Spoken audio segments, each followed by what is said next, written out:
इसका इसके पिता कौन है जानने से मतलब क्या तुमको है? ये उत्पन्न कैसे होता है ये समझो। रावण उत्पन्न कैसे होता है, तुम रावण तो नहीं हो, ये समझ लो बस। कहीं जय विजय जैसा अभिमान तुम्हारे अंदर तो नहीं है, या सात्विक शक्ति का दुरुपयोग करने वाले जलंधर तो तुम नहीं हो कि रावण बन जाओगे, या दूसरे के दोष को देखने की प्रवृत्ति तुम्हारे अंदर तो नहीं है। विचार करो आप। रावण के उत्पत्ति के 4 प्रकार बताए गए ना हमारे यहाँ रामचरितमानस में। रावण किससे उत्पन्न होता है मतलब इससे नहीं है, रावण कैसे उत्पन्न होता है मतलब इससे है। ये समझ लो बस, अनिवार्य ये है। ये ग्रंथ गजब का ग्रंथ है भाई, मैंने आपको बताया ना। और कुर्सियों की व्यवस्था कर दिया करो भाई पहले से ही, आप लोग जो व्यवस्थापक मंडल हो। बोलो सीताराम सीताराम सीताराम, फिर बोलो सीताराम सीताराम सीताराम, फिर बोलो सीताराम सीताराम सीताराम।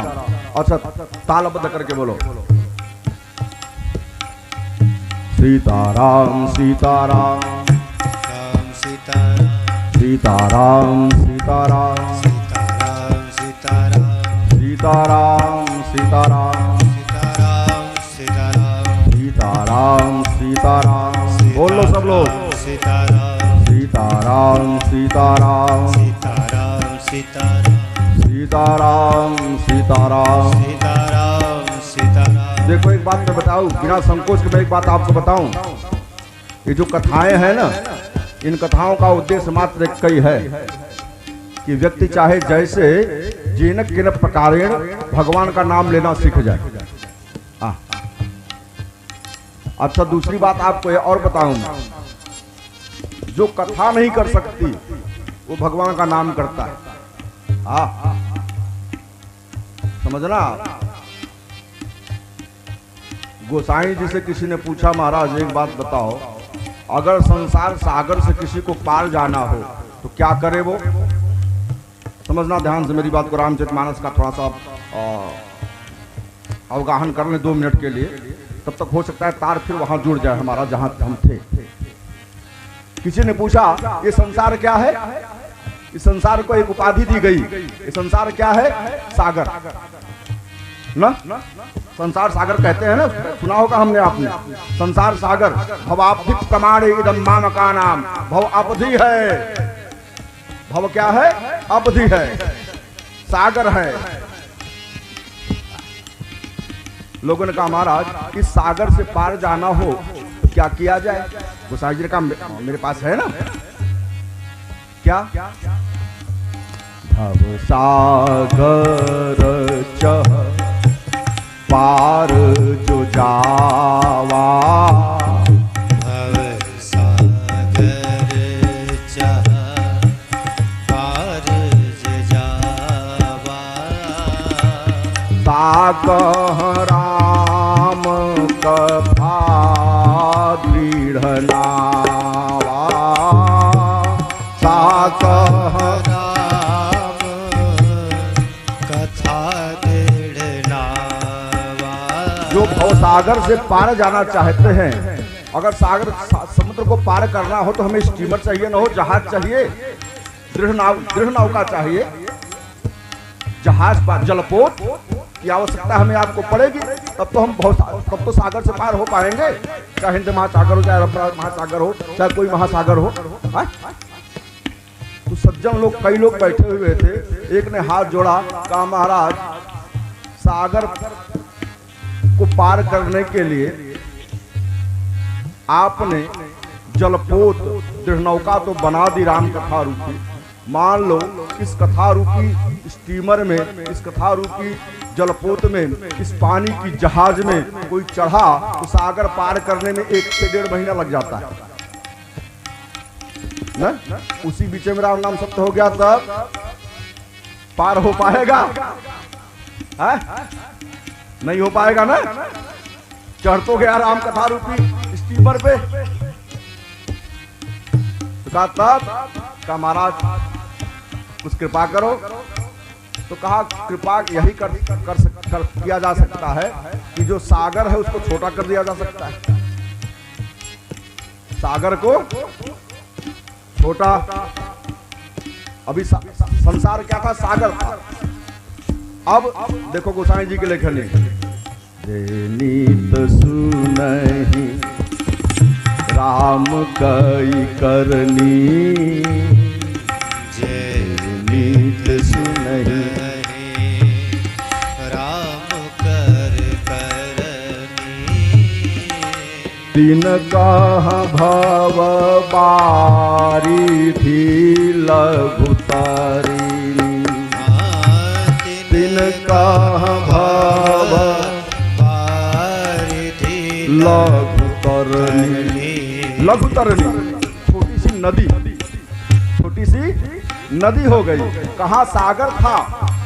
राम कथा रूपी राम कथा ने उस संसार सागर को क्या बना दिया? छोटी सी नदी। अब तो पार हो जाओगे। गंगा नदी, गंगा जी, गंगा रूपी नदी को इस पार से उस पार जाने के लिए कई पीपा पुल बना दिया। चढ़ के पार हो जाओ 2 घंटा में, 3 घंटा में। एक सज्जन थे, उन्होंने कहा महाराज नदी वही पार कर पाएगा जो तैरना जानता हो। मान लो तैरना न जानता हो तो पार कैसे हो पाएगा बेचारा? कुछ कृपा करो महाराज, कुछ तो कृपा कर दो। गोसाई जी ने कहा अब क्या चाहते हो? कहा महाराज, गोसाई जी ने कहा चलो और प्रयास करता हूं। संसार सागर था, सागर से क्या बना? सरिता नदी। अब देखो गोसाई जी महाराज की लेखनी कथा, यह चरित जे गावई हरि पद पावई, तेन परई भव कूपाय। चरित जे गावई हरि पद पावई, तेन परई भव कूपाय। कहो भैया संसार सागर था, सागर से सरिता बना, सरिता से क्या हो गया? कुआं। कुआं बन गया। अब तो पार हो जाओगे। सज्जन थे, उन्होंने माथा पकड़ा, कहा महाराज तो और गड़बड़ कर दिया आपने। कहा क्या हुआ? कहा नदी में अगर कोई डूबता रहता, चिल्लाता, 2-4 लोग नहाने गए होते, उसमें कोई एक साहसी होता, कूद पड़ता और बचा लेता। कुएं में कूद गया, गिर गया, कुएं में गिर गया, चिल्लाते रहे, आवाज बाहर आई नहीं करेगी, वो तो और गड़बड़ हो गया। तब का महाराज और कृपा करो। कहीं सुनहि अनुमोदन करही, कहीं सुनहि इस कथा को चाहे कहें चाहे सुने। अच्छा न कह पाओ कोई बात नहीं, न सुन पाओ कोई बात नहीं, अनुमोदन कर दो, समर्थन कर दो कि बड़ा बढ़िया हो रहा है, हम नहीं जा पा रहे हैं, क्या बताएं, लेकिन कथा हो रही है, सुननी चाहिए, लेकिन हम असमर्थ है, नहीं पहुंच पा रहे हैं। आपका सामर्थ्य, आप पहुंचो भैया, निश्चित सुनो, अनुमोदन मात्र कर दो। तो क्या होगा? कहीं सुनहि अनुमोदन करहि, कहीं सुनहि अनुमोदन करहि, ते गोपद इव भवनिधि धरहि, ते नर गोपद इव भवतरहि। कितना बड़ा हो गया संसार? कहो समुद्र था, समुद्र से सरिता, सरिता से कुआं, अब कितना बड़ा हो गया? बरसात के समय में कीचड़ हुआ, पानी बरसा और गौ माता ने पैर रखा, जो गड्ढा बना उसमें जितना पानी आया उसे कहते हैं गोपद। अब कोई भी पार हो जाएगा ना हो, चाहे छोटा सा बच्चा हो, चाहे कांपता हुआ आदमी क्यों ना हो, पार हो जाएगा। संशय है अभी क्या? एक सज्जन से कहा हमारा संशय है, अभी संशय है। कहा क्यों? कहा कलयुग है महाराज, लोग टेलीविजन के वॉल्यूम को बढ़ाने के लिए नहीं उठते हैं, आवाज को, टेलीविजन के आवाज को बढ़ाने के लिए नहीं उठते हैं। अगर मान लो रिमोट में कोई दबे तो बार बार ठोकेंगे, दबाएंगे, लेकिन उठ करके नहीं कर पाते। बड़ी समस्या है महाराज। हो सकता है वो पद को भी पार न कर पाए, तब कथा की आवश्यकता नहीं है, तब कथा कुछ नहीं कर पाएगी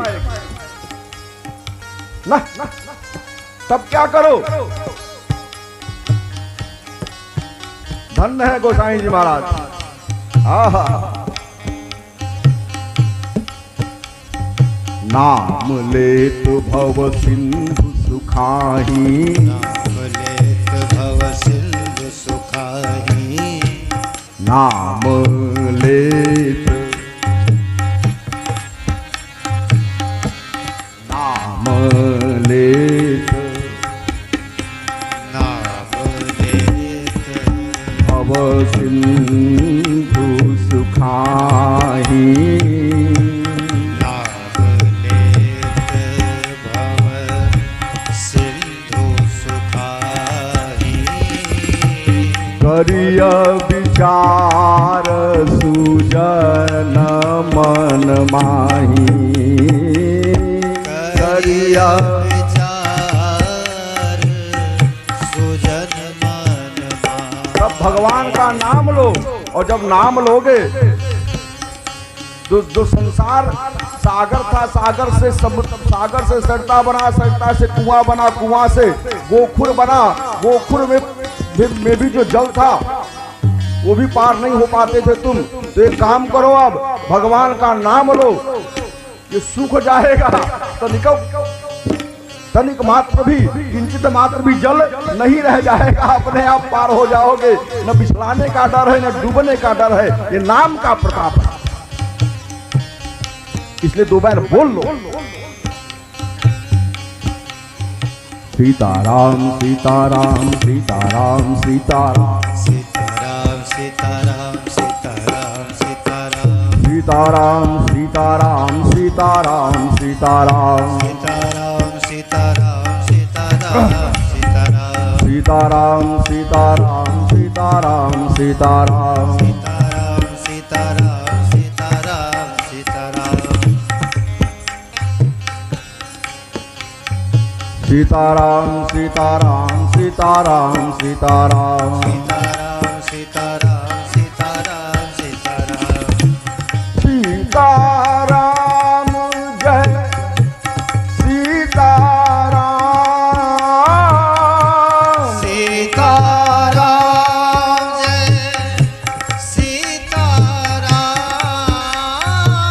सीताराम,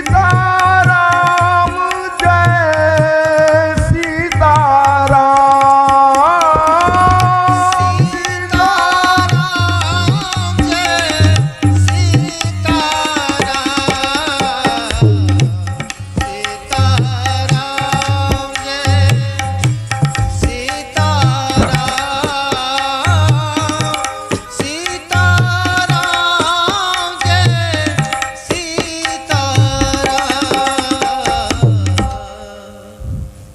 विचार करो, ये मानस है, रामायण है, इसकी फलश्रुति क्या है जरा समझना आप। गोसाई जी महाराज कहते हैं राम कथा, रघुनाथ जी की जो कथा है ना, ये क्या करने वाली है, इसका फल क्या है। गोसाई जी लिखते हैं 10 मिनट का समय, शांति से बैठ जाओ मस्ती में। यद्यप मैं समझ रहा हूँ कि सबको जाने गंगा जी का दर्शन करना है, पूजन करना है, लेकिन एक 2-3 वाक्य सुन लो, 10 मिनट, 2 वाक्य। राम कथा है क्या, क्या करने वाली है, राम कथा करती क्या है। गोसाई जी कहते हैं राम कथा का एक विशेष प्रभाव है। क्या प्रभाव है? मंगल करनी कलिमल हरणी तुलसी कथा रघुनाथ की मंगल कलिमल हरणी तुलसी कथा रघुनाथ की मंगल करण कलिमल हरणी मंगल करण कलिमल हरणी तुलसी कथा रघुनाथ की तुलसी कथा रघुनाथ की।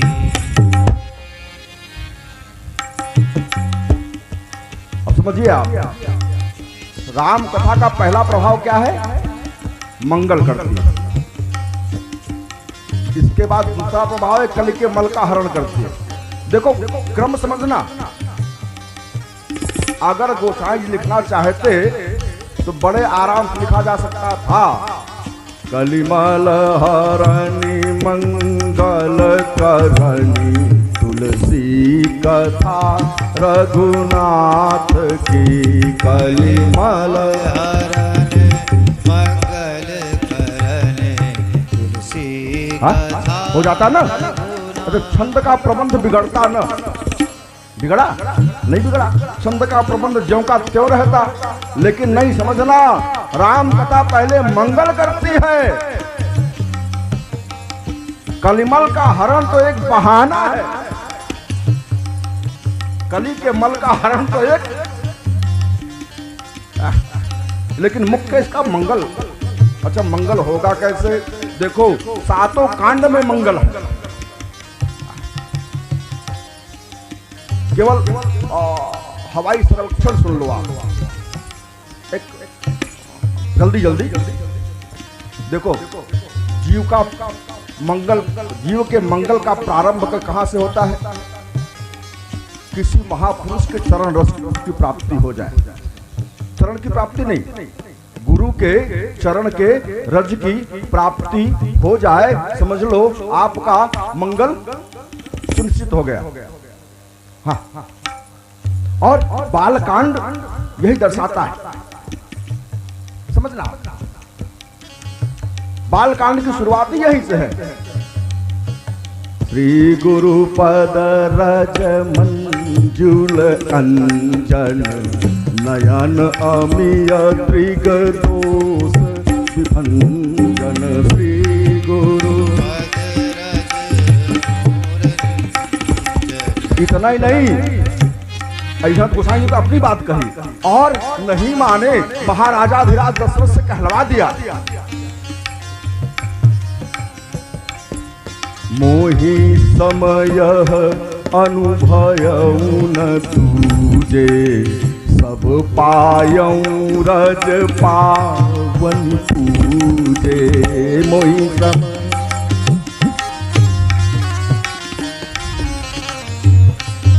तात्पर्य मेरे कहने का, गुरु के चरण की रस प्राप्ति हो जाए तो मंगल होगा, सब प्राप्ति होगी। अच्छा चलो चलो,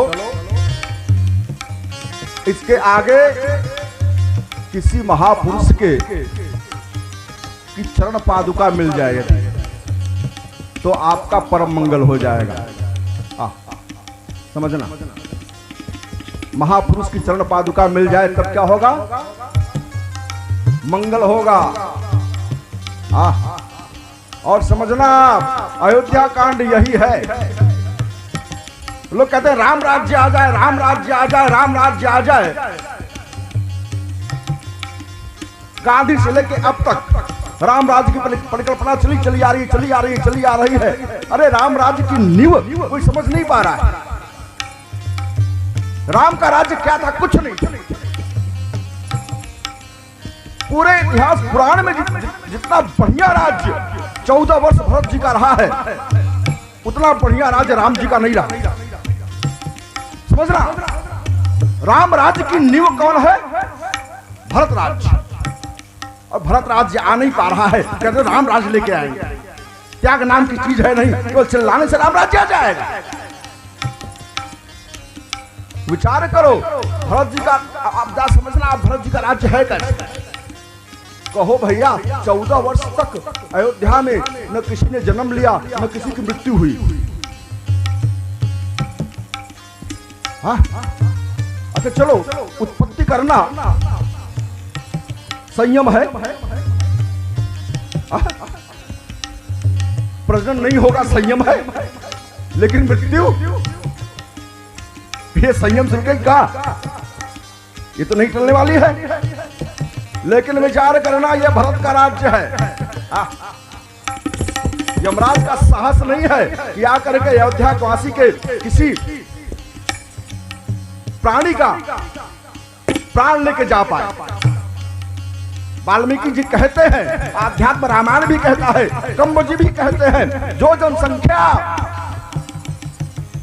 राम जी छोड़ के गए थे मात्र दशरथ जी की मृत्यु हुई है, बाकी किसी की मृत्यु नहीं हुई है, क्योंकि भरत जी आए नहीं थे तब दशरथ जी की मृत्यु हो गई। अगर भरत जी आ गए होते उनकी मृत्यु होने वाली नहीं थी। और ये हुआ कैसे, किस बल पे? इतना ही नहीं, अयोध्या का धन बहुत बढ़ गया।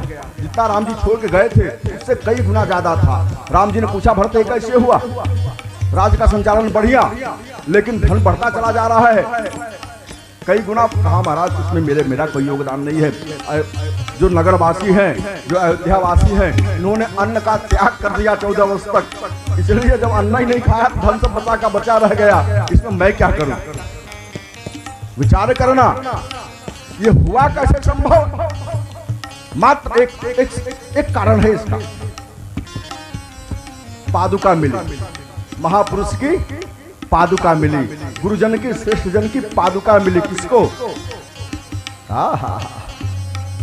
प्रभु कर कृपा पावरी दीनी, सादर भरत शीस धरि लीनी। प्रभु कर कृपा पावरी दीनी, सादर भरत शीस धरि लीनी। और समझो, ये साधारण नहीं है, ये दो पादुका है ना, जो पादुकाएं हैं ये दोनों पादुकाएं विचित्र हैं। क्या है ये?